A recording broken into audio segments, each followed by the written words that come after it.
১৬তম গৌড়ীয় নৃত্য কর্মশালা ও নৃত্যোৎসবের আয়োজন করল গৌড়ীয় নৃত্যকলা ভারতী।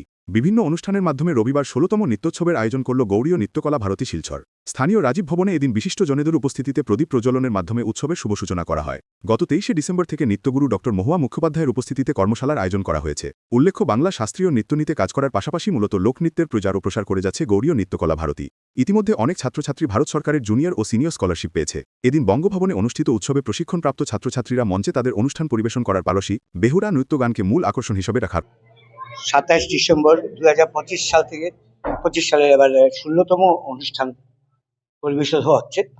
আমরা গত ২৩ তারিখ থেকে গৌড়ী নৃত্য কর্মশালা, গৌড়ী নৃত্য মানে বাংলার শাস্ত্রীয় নৃত্য গৌড়ী নৃত্য কর্মশালা আয়োজন করেছিলাম।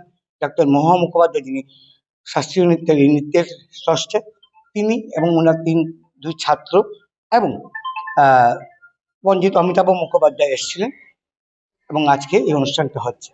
আমরা মূলত বাংলা শাস্ত্রীয় নৃত্য নিয়ে কাজ করি গৌড়ী নৃত্যকলা ভারতী, এবং সঙ্গে আমরা লোকনৃত্যেরও প্রচার প্রসার করে চলছি এবং সঙ্গে আধুনিকতা প্রচার প্রসার হচ্ছে। এবং প্রতি বছর গৌড়ী নৃত্য নিয়ে আমাদের সংস্থা থেকে, আমাদের স্কুল থেকে অনেক ছাত্রছাত্রীরা ভারত সরকারের জুনিয়র সিনিয়র স্কলারশিপ পেয়ে যাচ্ছে।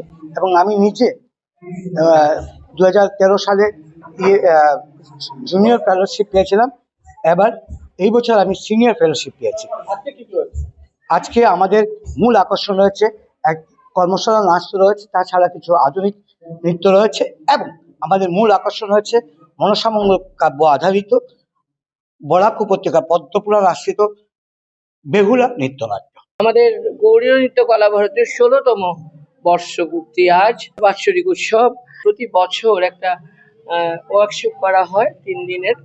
তো ডক্টর মহুয়া মুখার্জি মহাশয়া এবং পণ্ডিত ডক্টর অমিতাভ মুখার্জি মহাশয় প্রত্যেকবার এসে এবং ওদের ছাত্রদের নিয়ে এসে, ওরাও সবাই এক একজন ডক্টরেট করেছে গৌড়ী নৃত্য নিয়ে, ওদেরকে নিয়ে এসে যে ওয়ার্কশপটা করা হয়, সেই ওয়ার্কশপের ইমপ্লিমেন্টেশন আজকে হচ্ছে। আপনারা দেখেছেন।